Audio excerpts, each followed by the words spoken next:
Her her Mahadev. Welcome back my YouTube channel Ruby Pal vastu tips. दोस्तों, आज की इस वीडियो में हम दो खास उपाय की बात करेंगे, जो कि ये दोनों उपाय आपको खास होली अष्टमी के दिन ही ये उपाय करने हैं। और जैसे कि आप सभी जानते हैं, 5 नवंबर को होली अष्टमी का शुभ दिन है। और जैसे कि आप सभी जानते हैं, कार्तिक मास का महीना चल रहा है। कार्तिक मास के महीने में सभी शुभ त्योहार आते हैं। कार्तिक मास के महीने में ही क्या आता है, दिवाली आता है, करवा चौथ आता है, भैया दूज आता है, गोवर्धन पूजा आती है। तो इस तरह के, और दिवाली आता है, इस तरह के ये सारे फेस्टिवल्स कार्तिक मास के इस पवित्र महीने में आते हैं। इसलिए इस मास का, इस महीने का और भी ज़्यादा महत्व बढ़ जाता है। और इस बार जो पुष्य नक्षत्र, रवि पुष्य नक्षत्र है, वो यानी होली अष्टमी को पड़ रहा है। तो होली अष्टमी का ये जो फेस्टिवल है, उसका महत्व और भी ज़्यादा बढ़ जाता है। तो रवि पुष्य नक्षत्र में होली अष्टमी के दिन करने वाले खास विशेष दो उपाय के बारे में हम बात करेंगे। दोनों उपाय में आप लोगों को पूज्य श्री महाराज की कथा से ही सुनकर बड़े अच्छे से समझाने का पूरा प्रयास करूंगी। तो सबसे पहले हम इस वीडियो में जानते हैं कि पुष्य नक्षत्र कब है, किस दिन है, और इसका जो समय है वो कब से कब तक रहेगा, शुभ मुहूर्त क्या है। चलिए जानते हैं। जो रवि पुष्य नक्षत्र का शुभ योग है वो 5 नवंबर को है। 5 नवंबर 2023 सुबह 10:29 तक रहेगा। ठीक है। रवि पुष्य योग जो है, इस दिन रवि पुष्य योग प्रातः 6:36 से सुबह 10:29 तक रहेगा। ठीक है। जो रवि पुष्य योग का जो महत्व है, इसका क्या महत्व है। पुष्य नक्षत्र में गुरु पुष्य, शनि पुष्य और रवि पुष्य नक्षत्र सबसे उत्तम बताए गए हैं। विवाह को छोड़कर रवि पुष्य योग को समस्त शुभ और मांगलिक कार्यों के शुभ आरंभ के लिए उत्तम माना गया है। इस दिन आभूषण, प्रॉपर्टी और वाहन आदि की खरीदारी करना शुभ होता है। इस दिन नए कार्य, व्यापार का आरंभ भी कर सकते हैं। और पुष्य को ऋग्वेद में वृद्धिकर्ता, मंगलकर्ता एवं आनंदकर्ता कहा गया है। तो ये थी इसका महत्व, इम्पोर्टेंस जो रवि पुष्य योग की है। तो चलिए दोस्तों, अब जानते हैं इस दिन करने वाले उपाय के बारे में। तो सबसे पहले बात करते हैं होली अष्टमी के दिन करने वाले सबसे पहले उपाय की। जो पहला उपाय है वो जो है आपको संतान के लिए करना है, चाहे आपकी संतान बड़ी हो या छोटी हो। यदि आपको ऐसा लगता है कि आप अपनी संतान की किसी भी ऐसी गंदी आदत से बहुत ज़्यादा परेशान हो, या आपके बच्चे में कोई बहुत ज़्यादा गंदी किसी की संगत लग गई है, आप चाहते हैं उस संगति से आपने बच्चे को छुड़ाना चाहते हैं, या आपका बच्चा, मतलब आपको लगता है कि मेरा बच्चा इतनी उन्नति नहीं कर रहा है, तो भी आप ये उपाय अपने बच्चे के लिए कर सकते हो। और ये खास उपाय घर की महिला को ही ये उपाय करना है। और यदि आप बच्चे से ये उपाय करा दें तो और भी ज़्यादा अच्छा है। तो चलिए दोस्तों, जानते हैं ये उपाय आपको किस प्रकार करना है। तो ये उपाय करने के लिए आपको 3 समी पत्र लेने हैं। ठीक है। जिस तरह से ये गोल सर्कल करके दिखाया है, उसी तरह से आपको एक इस तरह से समी पत्र लेना है। इस तरह से आपको 3 समी पत्र लेने हैं। इसके बाद आपको लेना है एक पान का पत्ता। ठीक है।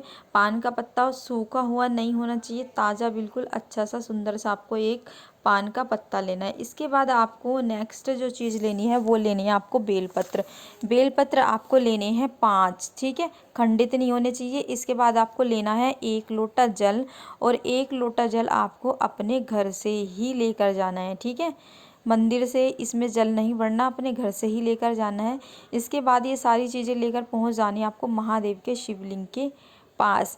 मैंने अपनी पुरानी वीडियो में भी बताया कि जितने भी महादेव के समक्ष आप उपाय करते हैं, उन सब में जो आपके मुंह की डायरेक्शन है वो महादेव के, जैसे शिवलिंग जिस तरफ रखा होता है, जिस तरफ जलाधारी होती है ना, उस तरफ उत्तर की डायरेक्शन होती है। तो उसी तरफ आपको अपना मुख करना चाहिए। ठीक है। तो चलिए अब जानते हैं ये उपाय आपको किस प्रकार करना है। इस उपाय की प्रक्रिया जानते हैं। तो सबसे पहले आपको क्या करना है, जो भी आपको पूजा अर्चना है करनी है, जैसे नॉर्मली करते हैं, पहले आपको वो कर लेनी है। उसके बाद आपको क्या करना है, जो आपके पास 1 लोटा जल है, महादेव के शिवलिंग पर आपको 1 लोटा जल अर्पित कर देना है। इसके बाद आपको क्या करना है, जो आपके पास एक पान का पत्ता है ना, उसको अपने राइट हैंड में लेना है और आपको 3 नाम लेने हैं, ठीक है। पहला नाम आपको बोलना है अपनी कामना अपने बच्चे के लिए अपने मन में रखते हुए भगवान शिव जी का नाम ओम बोलना है। इसके बाद माता पार्वती का नाम बोलना है। इसके बाद आपको तीसरा जो नाम बोलना है वो बोलना है ब्रह्मणी।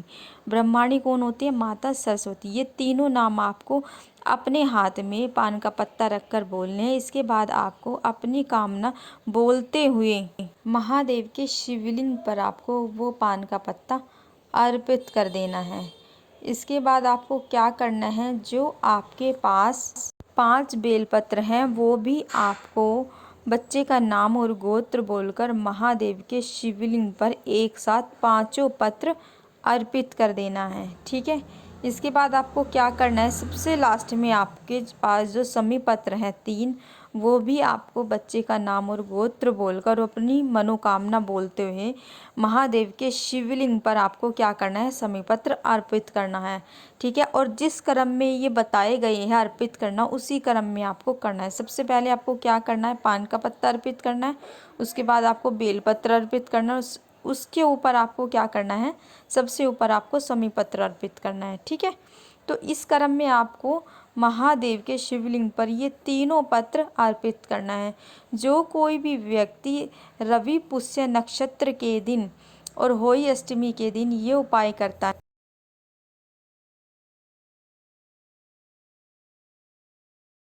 वो अपने बच्चे की जिस भी समस्या को लेकर, जिस भी समस्या से रिलेटेड उसको जो भी परेशानी है, वो परेशानी उसकी ख़त्म हो जाती है और उसके बच्चे की उन्नति होती है। बच्चा हर चीज़ में अव्वल आता है। तो बहुत ही सुंदर सा प्यारा सा ये उपाय है, जो कि आपको होली अष्टमी के दिन ये उपाय करना है अपनी संतान के लिए, ठीक है। तो चलिए दोस्तों, ये हुआ पहला उपाय। अब बात करते हैं होली अष्टमी रवि पुष्य नक्षत्र के दिन करने वाला दूसरा उपाय।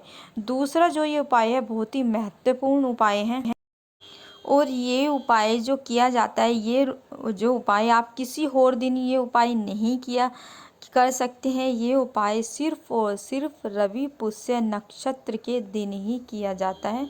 इस बात को आपको विशेष ध्यान रखना है, ठीक है। आप किसी और दिन ये उपाय यदि करना चाहते हैं तो नहीं कर सकते। ये उपाय जो है ना, आपको रवि पुष्य नक्षत्र के दिन ही करना होता है, ठीक है।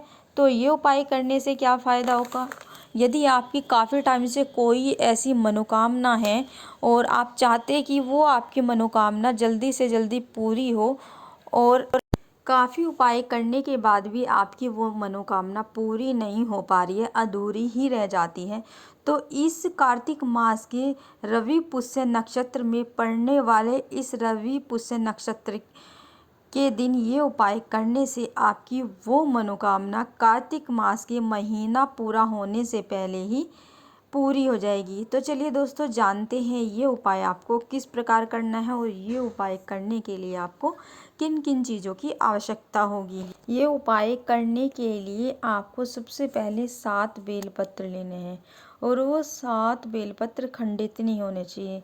यदि आपके यहाँ ऐसी कोई दिक्कत है कि आप बेलपत्र अरेंज नहीं कर पा रहे, फिर क्या कर सकते हैं आप, महादेव के शिवलिंग पर चढ़े हुए बेलपत्र भी आप धोकर उसको भी इस उपाय के लिए यूज़ कर सकते हैं। इसके बाद आपको क्या लेना है, 1 से 2 चम्मच आपको लाल चंदन लेना है। इसके बाद जो नेक्स्ट चीज़ लेनी है वो आपको चावल के 7 दाने लेने हैं और वो 7 दाने खंडित नहीं होने चाहिए, साबुत दाने लेने हैं। इसके बाद आपको जो नेक्स्ट चीज़ लेनी है वो आपको तांबे का लोटा लेना है और तांबे के लोटे में आपको शुद्ध जल भरना है और वो शुद्ध जल आपको अपने घर की किचन से ही भरना है। ये सारी चीज़ें लेकर आपको पहुंच जाना है मेरे महादेव के शिवलिंग के पास, ठीक है। महादेव के शिवलिंग के पास पहुंचकर अपना मुख जो है उत्तर की तरफ करना है और सबसे पहले आपको क्या करना है, 1 लोटा जल महादेव के शिवलिंग पर अर्पित कर देना है। करने के बाद आपको क्या करना है, जो आपके पास 7 बेलपत्र है ना, वो 7 बेलपत्र आपको महादेव के शिवलिंग पर 7 जगह अर्पित करने हैं और 7 जगह वो कौन कौन सी जगह अर्पित करना है, ध्यान से सुनिए, ठीक है। तो सबसे पहले आपको एक बेलपत्र लेना है। एक बेलपत्र आपको उस बेलपत्र की तीनों पत्तियों पर लाल चंदन की बिंदी लगा लेनी है। बिंदी लगाने के बाद आपको जो बीच वाली पत्ती होती है ना, सबसे बड़ी पत्ती, उस पर आपको एक चावल का दाना रखना है। और एक चावल का दाना रखकर आपको जो सबसे प्रथम पत्ती पत्र बेलपत्र अर्पित करना है, वो भगवान गणेश जी के स्थान पर आपको अर्पित करना है। अपनी मनोकामना बोलते हुए आपको ये इस स्थान पर एक बेलपत्र अर्पित कर देना है। अब दूसरा बेलपत्र आपको कहाँ अर्पित करना है?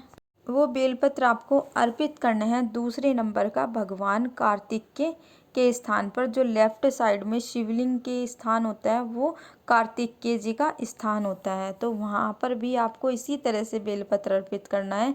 पहले 3 लाल चंदन से बिंदी लगा लेनी है, उसके बाद बीच वाली पत्ती पर एक चावल का दाना रख देना है। फिर कार्तिकेय जी के स्थान पर आपको ये बेलपत्र अर्पित कर देना है।